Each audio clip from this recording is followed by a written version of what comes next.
Hello, everyone. This is Cody Lee of BlackOutBooks.org, author of I, the Dragon, Cruel and Beautiful Rabbit Hole Lore and Frame, the upcoming Jaw of the Dragon. So, right now, I've been thinking a lot about like Nintendo games that I haven't really experienced or gotten the chance to play or anything along those lines. And there's like, there's a list, right, of games that I really would like to finish in my lifetime. And like one of the things that really dawned on me as I was going through all these like Super Nintendo, N64, the occasional GameCube game, like we don't really talk about the Game Boy original very much. Like typically when people talk about like the Game Boy line, they talk about the Game Boy Advance, they talk about like maybe the color, but like I think the original Game Boy, that period from what was it, like 1989 to 1995? When did the Game Boy Color come out? Well, anyway, that period of time in which like the most popular gaming handheld ever at the time was like dominating the console industry for a straight decade.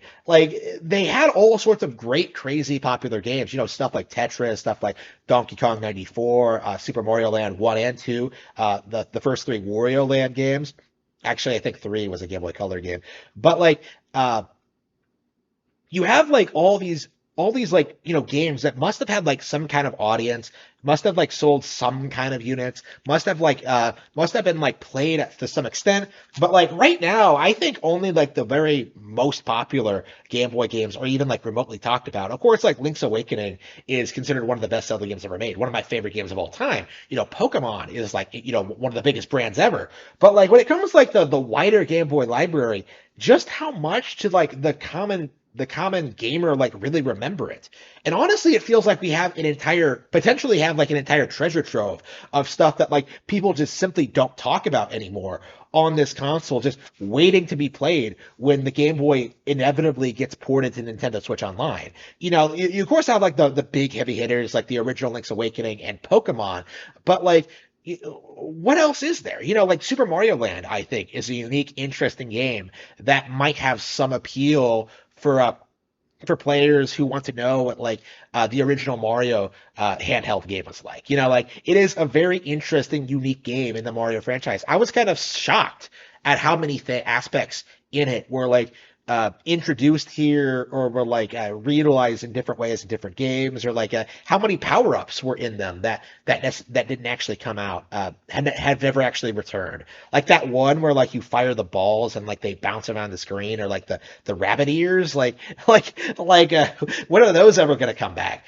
But like Wario himself was introduced in Super Mario Land 2, 6 golden coins actually. So like there are like lots of there are lots of interesting tidbits that were introduced in these games. But like I think like because they were aimed at an older audience, or because like maybe kids didn't play them or don't really remember them very well, I think a lot of this is has been become kind of obscure to modern audiences. The most glaring example to me, I played Final Fantasy Adventure on the Secret of Mana collection on Nintendo Switch. I believe it's one of the very few Game Boy games that are actually available on Nintendo Switch right now. And I was really surprised with how much I actually enjoyed it. I think I actually prefer it to Secret of Mana, and I think I might prefer it to Secret of Mana, Trials of Mana. Of course, I'm gonna have to like play more before I decide on this, because I've actually I have not finished any of them. But like playing Final Fantasy Adventure, like seeing how similarly it played to like Link's Awakening with like the general combat and like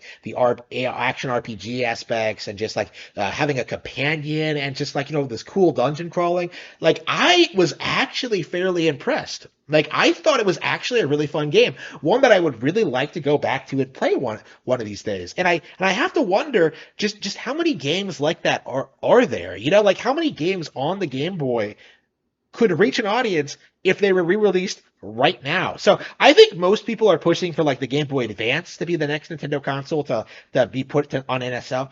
I disagree. I think the next Nintendo console that needs to be released on Nintendo Switch Online is the Game Boy. In fact, I would argue the Game Boy should have been on there already, but whatever. Like it'll be like exciting news when it does drop. I really would like to see some of these games on the console going forward, Pokemon in particular. But I am very, very excited to see what we're going to get next.